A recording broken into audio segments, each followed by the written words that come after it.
Welcome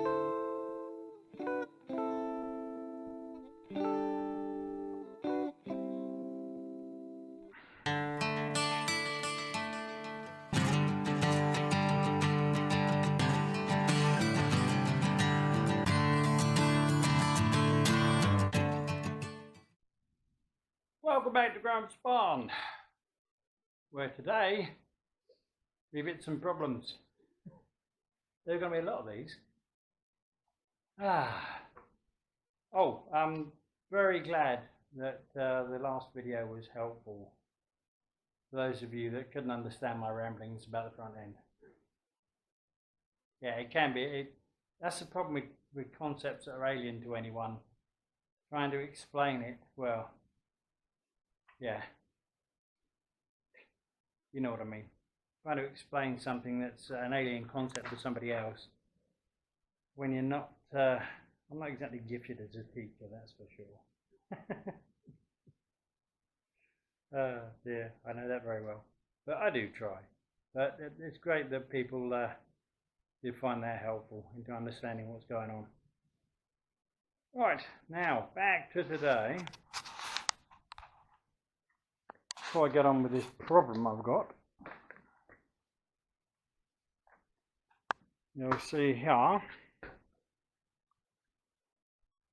that was that disgusting piece of hub, and it's now all been through the sandblaster, which got off tons of crap, and it's been rust treated, which is why it's gone black now. That's not paint, that is just the rust treatment. That awful, crappy, horrible thing is now back to life. Let me just move these out of the way. Likewise, that hub, it was again just a rotten mess. Now a non-rotten mess, you just stick it on its side. I should plan these things in advance, really, you know, but yeah, planning has never been my strong suit since I worked out that any plans you make, it never happened properly anyway. So why bother? Is the conclusion that I came to, and I've stuck with that ever since. There we are, that's the back of it. That was the really heavily rotted bit. Again, this hasn't been through the glass cabinet. I managed to smash off most of the rot. I don't think I will bother putting that through the blaster. I am, however, later today going to stick these radius arms through the blaster. As you can see, well, you might have noticed yesterday, they've been cut down. They are now considerably shorter than they were. As you can see, that's all that's left of them. The rest of them is over here.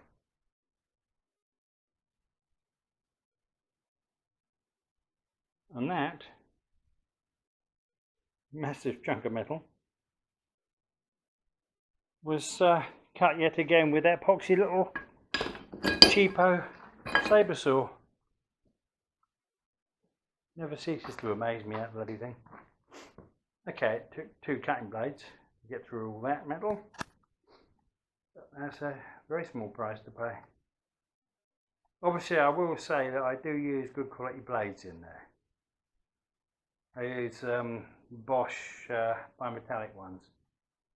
So not the cheapies, the sort of medium expensive ones. I mean, you can get far more expensive ones than that, but I don't quite see the point in those when these ones do the job and they're not a bad price. And they last pretty well for normal metal cutting. Yeah, so next thing, I'll be chucking those through the blast cabinet. There's no point in trying to film any of that, even I can't see what the fuck I'm doing in there. Got such epoxy little light in the damn thing. I have to turn the lights off in the barn so I can actually see what that is trying to illuminate inside that cabinet. Yeah, wonderful. Oh, and I don't know if anyone else has this problem with blast cabinets, but I have to get so close to that window to be able to see what I'm doing that I have to wear a mask. Otherwise, my breath just keeps fogging the whole bloody thing up. Oh dear. You couldn't write this shit, could you? Alright, now to the problem I was talking about. As you see, there's a couple of bits of wood stuck in here. That is all nicely upright and settled front to back. It's all, yeah, that. Flat? No, not flat. You know what I mean. My brain's gone completely bloody today. I think it's because of the temperature. It's about 18, 19 degrees out there. Yeah, look, see, there you go. Spot on. And it's spot on front to back as well. Because I've been using it to measure from, as you can see by the lovely line. And lovely lines down there. And the other bit of wood. Trying to work out exactly what sort of angle I need to come off of this to get just over 2 foot high here. I set that at 25 inches for the minute. Doesn't really matter as long as it's more than 2 foot, because that's the height of the engine above the chassis. So obviously the steering head has to be above that. Otherwise I won't be able to control it. But the problem I'm having is that I was trying to come off from this side here up to the like 2 foot high or thereabouts mark here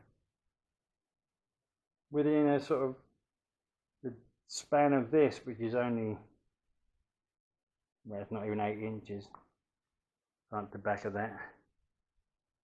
I'm trying to come within this gap here roughly. Don't want to come out too far from here to here. So roughly getting it from there up to where that bit of wood is sitting. And turns out the angle on the metal at the bottom will be so bloody steep as to be ridiculous. I marked it up on a piece of wood just to see what sort of cut it would be. This bit of wood is a little bit smaller than the metal I'm using. This is 70 mil rather than 75, which I got over there. You just sort of like 3 inch.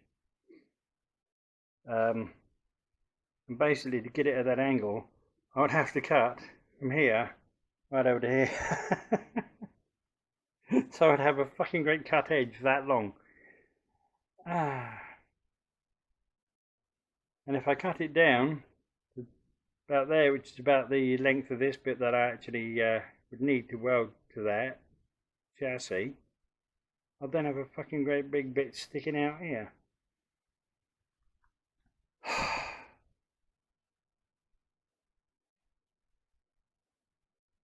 So I'm going to have it at more of an angle. I mean, it is going to be braced in several directions. Hang on.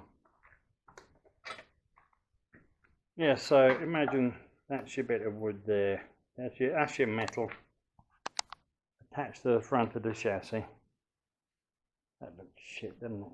It does have to come out more of an angle anyway. But it's not just going to be sitting there like that, attached to this here.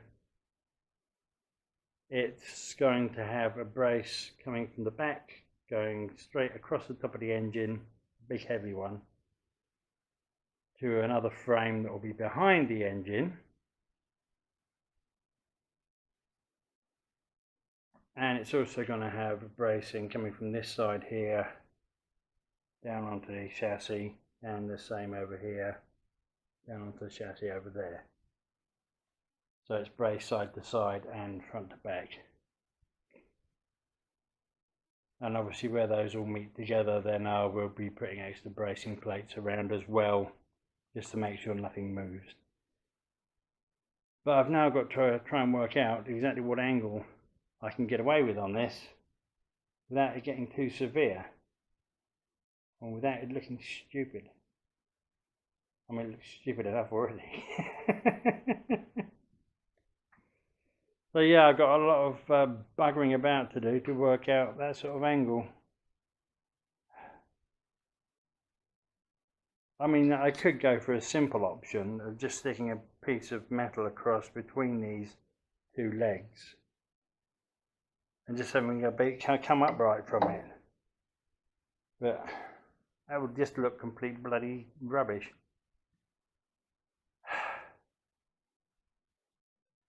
It'd end up looking like some bloody kid's toy, and I don't want that.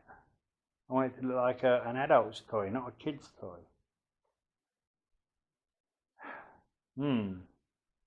So yeah, you see the problems I have.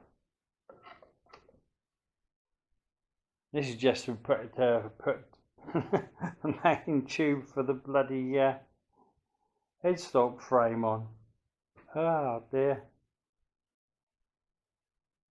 At least once I've got that on there, I can then just, it's going to be a pain in the arse, but I've got to work out all the angles to get a bit of metal from here over to there at the right sort of angle, leaning whichever way it needs to go to fit in, and the same with the other side.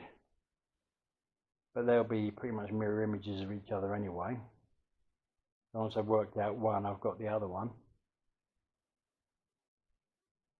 And then I've got all the fun of making the actual headstock itself.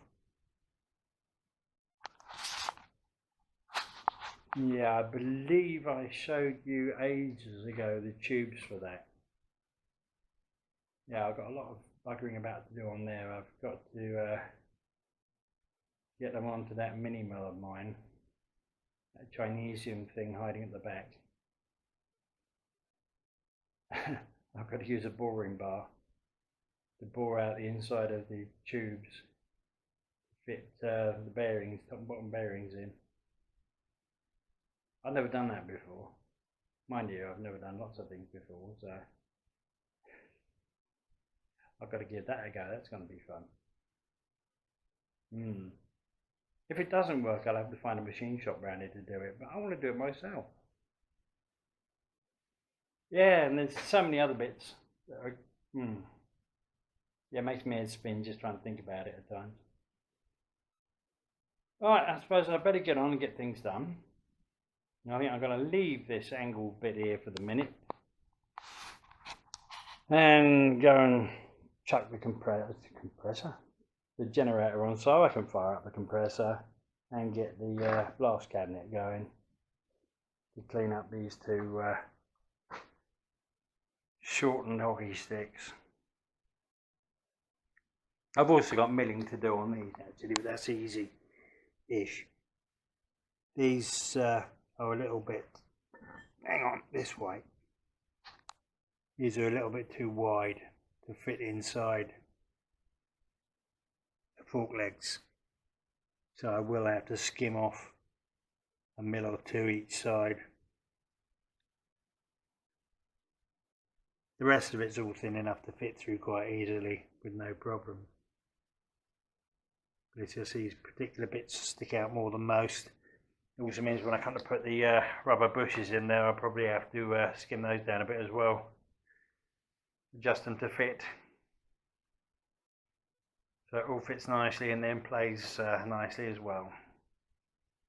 Right, let's get on. There we go, all cleaned up, although there were teeny bits of rust in here that I'd missed. They are only teeny. Just give them a bit of a bash. I give them another quick go over with a wire brush, but then the whole lot's going to be soaked in rust treatment anyway. If I don't do that, they're all going to turn orange by tomorrow anyhow. So yeah, nice and clean. Another job out of the way. That's the arms all rust treated. The first one I did. As you can see, it's going off pretty quickly actually in this weather. Yep, that's nicely done. This one, as you can see, I've only just done. Needs a little while just to dry off. Yeah, it looks a lot better, doesn't it? And that means I can now keep that stored around the place for as long as I need to, without it rotting too much. Obviously I won't be painting those yet. I've got to weld to one of them anyway, so that's got to be straight back as well before I come to that bit. Well, I've got other considerations before I can weld the hub onto there. I've got to sort out the trail on the thing. And the rake. Now rake's an easy one to explain.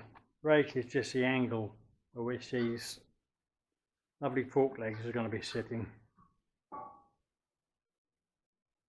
These are going to be sitting at 25 degrees. Standard bike's about 30 degrees. In fact, that one's sitting there against that's probably about 40 degrees, actually.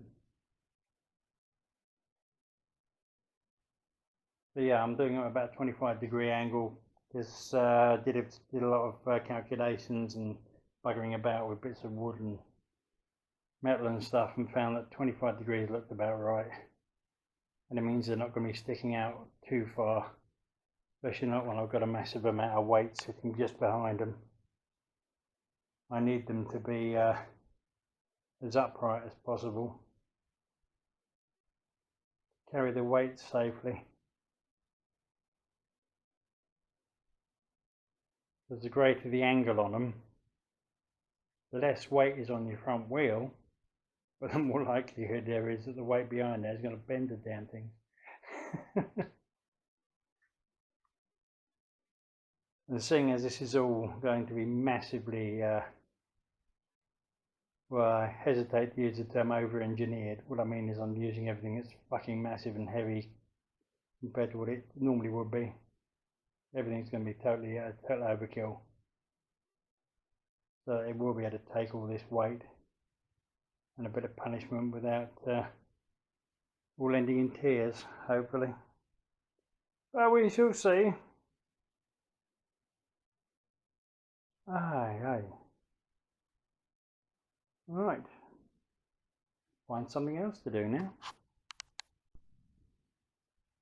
Now I've found something else to do. And that was working out the right angle, or an angle that should work. That bit of frame, and here it is on a piece of paper. It's 30 degrees. Don't know if you can see that. There's a shadow in there. There we go. 30 degrees. Obviously 25 degrees at the top end because that's for my rake on the front end. That's 25 degrees off of vertical. And the same with the 30 degrees. 30 degrees there, that's from vertical obviously as well. That all should work out nicely. Now the reason I'm inside, I might have to turn this extra light off in a minute. I think it's too much. Hang on a minute. Let's try this.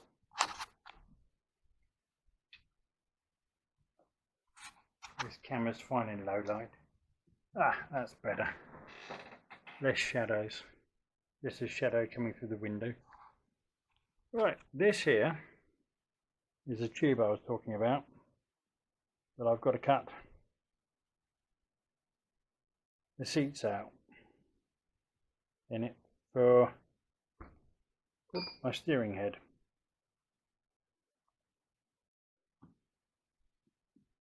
This very thick little tube is my actual steering head. Won't be as long as this, but this is the tube I'm using for it. And if you look here, you'll see one will go inside the other.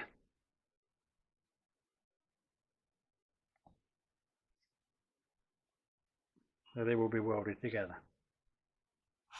This will be cut to probably, I don't know, 2" maybe. And I've got to cut the inside of it. These wonderful bearings to go in. Now let's see if I can pick out the wrong bearing. Because one of these I've actually taken out of its packet, the other one I haven't. Yep, guaranteed picked the wrong one out. Got the one that's still in its packet.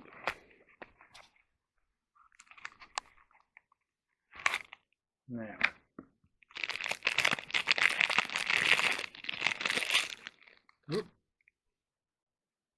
this bearing here, taper roller bearing with a built-in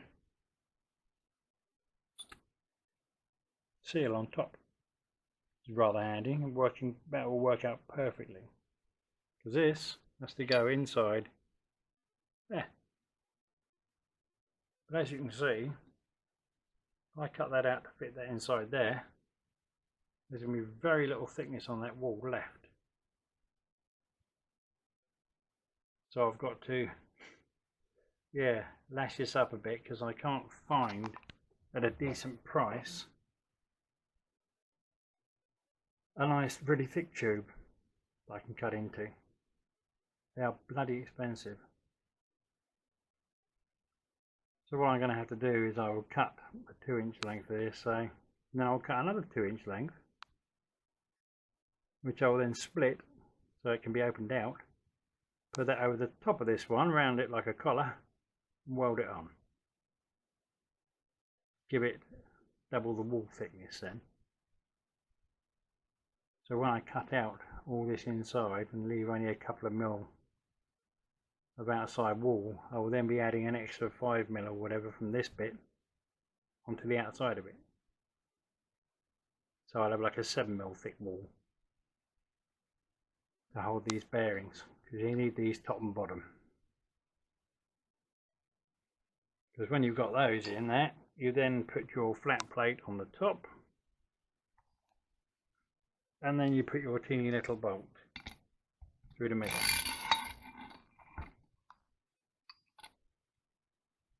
There we go, that's one hell of a bolt. 30 mil across there. And when you think an inch is only 25 point something mil, it's about 1.25 inches across. And if you look on the top there, you'll see it says 8.8, means it's high tensile steel, which is nice. That's how it's going to work. As I say, this one will be the main tube, and these two bits from here will be welded onto the top and bottom of that, and then the bolt through the middle. And obviously you'll have a dirty great big slabs of steel I showed you sitting on top of there, and one underneath there. Yeah, it's more work I've got to do. And this is a bit that I was on about that I need to use. I've got a boring head. Don't know if I showed you the boring head. I think I might have done a little while back. Anyway, if you haven't seen it, you'll see it nearer the time. As I say, I'm going to use that mini mill. Should be interesting. It's going to be a learning experience if nothing else. Anyway, that's enough for this one. See you in the next part of this. Bye.